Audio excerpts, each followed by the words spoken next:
Hello friends, आप सभी का हमारे यूट्यूब चैनल पर स्वागत है।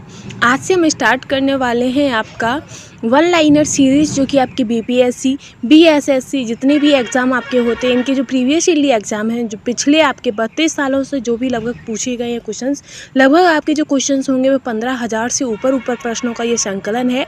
सार संकलन जो कि वन लाइनर है सामान्य अध्ययन का, जितने भी अभी तक आपके क्वेश्चंस पूछे गए हैं उन सभी का ये पूरा है। आप देख सकते हैं इसमें पूरे दिए गए हैं। 25 सेट 33 सेट टोटल ये हैं, और ये जो आपके सेट है वो 120 सेट है टोटल, ठीक है।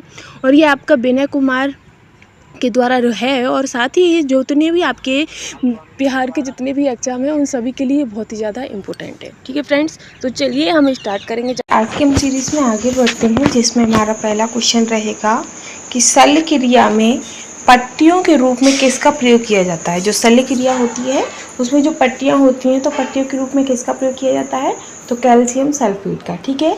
नेक्स्ट आपका किस पंचवर्षीय योजना का मुख्य उद्देश्य तीव्र और अधिक समावेशी वृद्धि थी। तो वह कौन सी पंचवर्षीय योजना है, तो वो आपकी 11वीं पंचवर्षीय योजना थी, जिसका उद्देश्य तीव्र और अधिक समावेशी वृद्धि थी, ठीक है। आगे है कि भारत में किस राज्य की साक्षरता दर न्यूनतम है, तो बिहार राज्य की जो साक्षरता दर है वो न्यूनतम है, ठीक है। नेक्स्ट है कि किस राज्य में हरिकुंड बांध अवस्थित है, तो हरिकुंड बांध जो है वो आपका उड़ीसा में अवस्थित है, ठीक है। आगे चलेंगे। आधारित प्रथम संयंत्र कहाँ स्थापित है, तो तरंग ऊर्जा आधारित जो प्रथम संयंत्र है वो आपका तिरुवनंतपुरम में स्थापित है। नेक्स्ट है कि दीनबंधु सार्वजनिक सभा की स्थापना किसके द्वारा हुई थी, तो दीनबंधु सार्वजनिक सभा की जो स्थापना थी वो आपकी ज्योतिबा फुले के द्वारा हुई थी, ठीक। आगे है कि collection choice and social welfare किसके द्वारा लिखी गई है, तो collection choice and social welfare जो है वो अमर्त्य सेन के द्वारा पुस्तक लिखी गई है, ठीक है।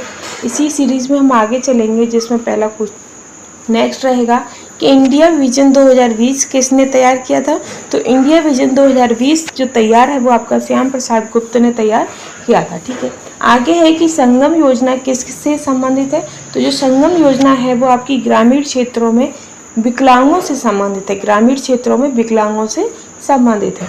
नेक्स्ट है कि मेंडलीव की आवर्त सारणी में ऊर्ध्वाधर कॉलम को क्या कहा जाता है, तो ऊर्ध्वाधर जो कॉलम होते हैं उन्हें समूह कहा जाता है, ठीक है। आई होप आप लोगों को कंटेंट अच्छा लग रहा होगा। आगे है कि इतिहास और कौन सी इतिहास की स्पीच की अवधि बहुत कम है, जिसके लिए बहुत कम लिखित रिकॉर्ड है, तो कौन सी है, तो वो आपकी प्रागैतिहासिक है, ठीक है। आगे है कि कौन से ऊतक का अंतर कोशिकीय क्षेत्र बड़ा होता है, तो कौन से का, तो पैरेनकाइमा, जो पैरेनकाइमा ऊतक होता है उसके अंदर कोशिकीय क्षेत्र जो होता है वो बड़ा होता है, ठीक है। आगे है कि दाद या रिंग वर्म होने का क्या कारण है, तो जो दांत जो आपके होते हैं वो कवक की कारण से होते हैं, ठीक है। आगे रहेगा नेक्स्ट क्वेश्चन कि सांड के शुक्राणु को कहाँ रखते हैं, तो सांड के जो शुक्राणु होते हैं उन्हें तरल नाइट्रोजन में रखा जाता है, तरल नाइट्रोजन में।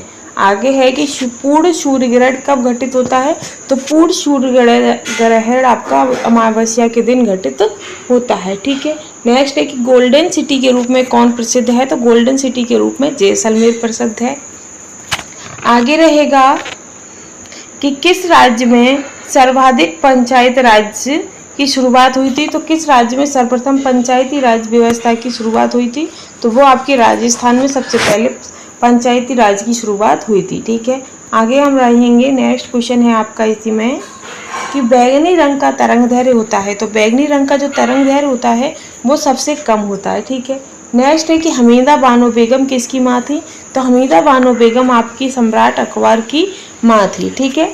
नेक्स्ट है कि प्रथम पर्यावरण संबंधी प्रदर्शन सूचक अंग EPI कब प्रकाशित किया गया था, तो जो आपका EPI है ये 2002 में प्रकाशित किया गया था, ठीक है।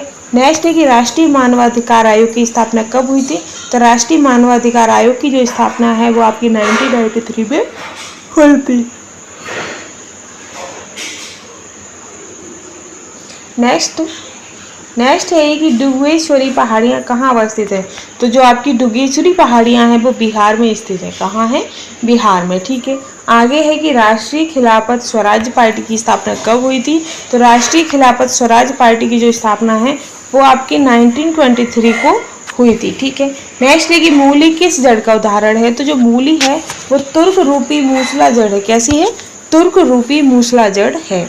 नेक्स्ट है कि भूटान की मुद्रा है, तो भूटान की मुद्रा आपकी नगुल ट्रम है। क्या है? नगुल ट्रम। ठीक। नेक्स्ट है कि गाल देश का क्या नाम है, तो गाल देश का जो नाम है वो आपका फ्रांस है। क्या है? फ्रांस। ठीक है। आगे है कि नीति आयोग का पूरा नाम क्या है। नीति आयोग का जो पूरा नाम है वो है national institute for transforming India. क्या है? National institute for transforming India. ठीक है। आगे है कि धार्मिक जनसंख्या 2011 के अनुसार भारत में लिंगानुपात किस धर्म में सबसे अधिक होता है, तो जो लिंगानुपात है वो आपका ईसाई धर्म में सबसे अधिक है। किसमें? ईसाई धर्म में। ठीक है। आगे है आपका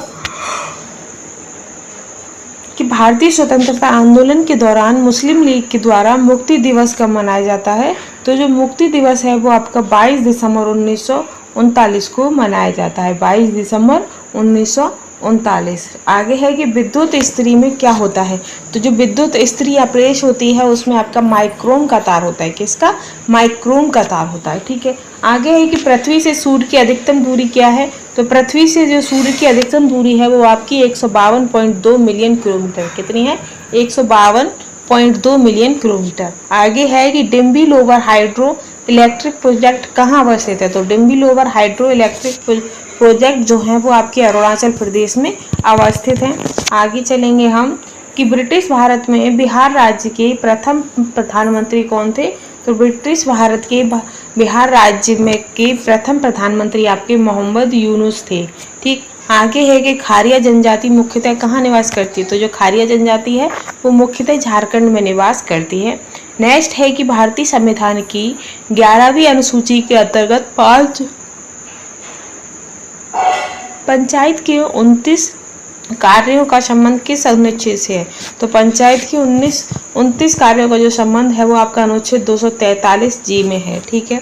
आगे है कि यूरिया में कितना प्रतिशत नाइट्रोजन पाया जाता है, तो यूरिया में आपका 49% आपका नाइट्रोजन पाया जाता है। ठीक है। आगे चलेंगे हम नेक्स्ट पर, तो नेक्स्ट रहेगा आपका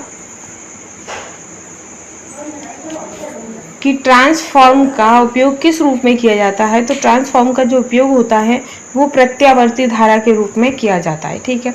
आगे है कि कौन सा ग्रह सबसे अधिक घनत्व वाला होता है, तो सबसे जो पृथ्वी है वो सबसे अधिक घनत्व वाला ग्रह है। आगे है कि मत्स्य से संबंधित जॉर्ज बैंक कहाँ अवस्थित है, तो मत्स्य से संबंधित जॉर्ज बैंक आपका नोवा स्कोटिया में स्थित है। कहाँ पर है? Nova Scotia. नेक्स्ट है विश्व व्यापार संगठन का मुख्यालय कहाँ है, तो ये आपका जिनेवा में है। फिर है कि कौन सा एंजाइम भोजन में उपस्थित जीवाणु को नष्ट करता है, तो जीवाणु में जो नष्ट करता है वो आपका लाइसोसाइम होता है। क्या होता है? लाइसोसाइम, जो कि भोजन में उपस्थित जीवाणु को नष्ट कर देता है। ठीक है। आगे रहेगा आपका नेक्स्ट क्वेश्चन कि सिफिलिस किस प्रकार का रोग है, तो जो आपका सिफिलिस है वो लैंगिक संचारित का रोग है। लैंगिक संचारित। ठीक है। आगे है कि बिहार में भारत छोड़ो आंदोलन के दौरान किस जिला को अपराधी जिला घोषित किया गया है, तो जो सारण है, सारण को अपराधी जिला घोषित किया गया है। ठीक है। नेक्स्ट है कि बिहार में स्वदेशी आंदोलन के दौरान राखी बंधन दिवस कहाँ मनाया जाता है, तो जो राखी बंधन दिवस है वो आपका दरभंगा में मनाया जाता है। नेक्स्ट है कि किसे कोशिका की आत्मा की थैली कहते हैं, तो जो आपका लाइसोसोम है उसे कोशिका की आत्महत्या की थैली कहा जाता है। ठीक है। आगे रहेगा कि सरिनसर और मानसर झील किस राज्य में अवस्थित हैं, तो सरिनसर और मानसर झील जो है वो आपकी जम्मू कश्मीर में अवस्थित है। नेक्स्ट है कि पुनात सांगछू हाइड्रो प्रोजेक्ट कहाँ अवस्थित है, तो ये आपका भूटान में है।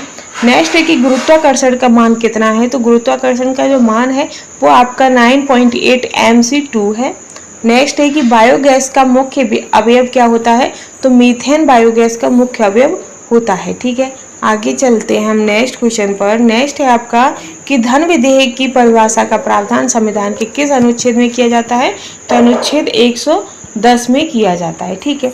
आगे है कि गर्म सूप स्वादिष्ट क्यों होते हैं, तो जो गर्म सूप है वो आपके क्योंकि इसका जो पृष्ठ तनाव कम हो जाता है जिसकी वजह से ये हमें स्वादिष्ट लगते हैं। ठीक। आगे है कि बिहार के वित्त मंत्री को कौन नियुक्त करता है, तो बिहार के वित्त मंत्री को आपके राज्यपाल नियुक्त करते हैं। ठीक है। नेक्स्ट है कि एडुसेट कब प्रक्षेपित किया गया था, तो जो एडुसेट है वो आपका 2004 में प्रक्षेपित किया गया था। ठीक है। आगे रहेगा आपका कि ट्रांस कैनेडियन हाईवे किसको किसको जोड़ती है? तो ट्रांस कैनेडियन जो हाईवे है वो सेंट जॉन सिटी से वैंकूवर को जोड़ती है, सेंट जॉन सिटी से वैंकूवर को जोड़ती है। आगे है कि जर्मनी और फ्रांस की सीमा रेखा को क्या कहते हैं? तो जर्मनी और फ्रांस की जो सीमा रेखा है उसे मैगीनॉट रेखा कहते हैं, मैगीनॉट रेखा। आगे है कि वर्तमान में भारत के सर्वोच्च न्यायालय में न्यायाधीशों की कुल संख्या कितनी निर्धारित की गई है? तो वर्तमान में भारत के सर्वोच्च न्यायालय और न्यायाधीशों की जो कुल संख्या है वो आपकी 31 निर्धारित की गई है। ठीक है, आगे हम बढ़ेंगे नेक्स्ट क्वेश्चन पर। नेक्स्ट रहेगा आपका कि स्वतंत्रता के बाद प्रथम औद्योगिक नीति कब घोषित की गई थी? तो वो आपकी 1948 में घोषित की गई थी। साथ ही नेक्स्ट है कि समुद्री चूहिया के रूप में कौन जाना जाता है? तो जो काइटिन है उसे समुद्र की चूहिया कहा जाता है। नेक्स्ट है कि दूध से दही बनना कौन सी घटना है? तो दूध से दही बनना आपकी रासायनिक परिवर्तन है। ठीक है, नेक्स्ट रहेगा कि अपश्रव्य तरंगों की आवृत्ति कितनी होती है? तो अनुश्रव्य जो तरंगे हैं उनकी जो आवृत्ति होती है वो आपकी 20 हर्ट्ज से कम होती है। ठीक है, आगे है कि भारत में कृष्ण क्रांति किस क्षेत्र से संबंधित है? तो जो कृष्ण क्रांति है वो आपकी पेट्रोलियम से संबंधित है। नेक्स्ट और लास्ट क्वेश्चन है कि बिहार में सर्वप्रथम राष्ट्रपति शासन कब लागू हुआ था? तो 1968 में बिहार में सबसे पहले राष्ट्रपति शासन लागू हुआ था। तो ये तो जो आपकी सीरीज से संबंधित जो भी इंपॉर्टेंट क्वेश्चन थे वो हमने कंप्लीट कर लिए। अगर आपको कंटेंट पसंद आ रहा है तो प्लीज़ चैनल के साथ बने रहिएगा। Thanks for watching.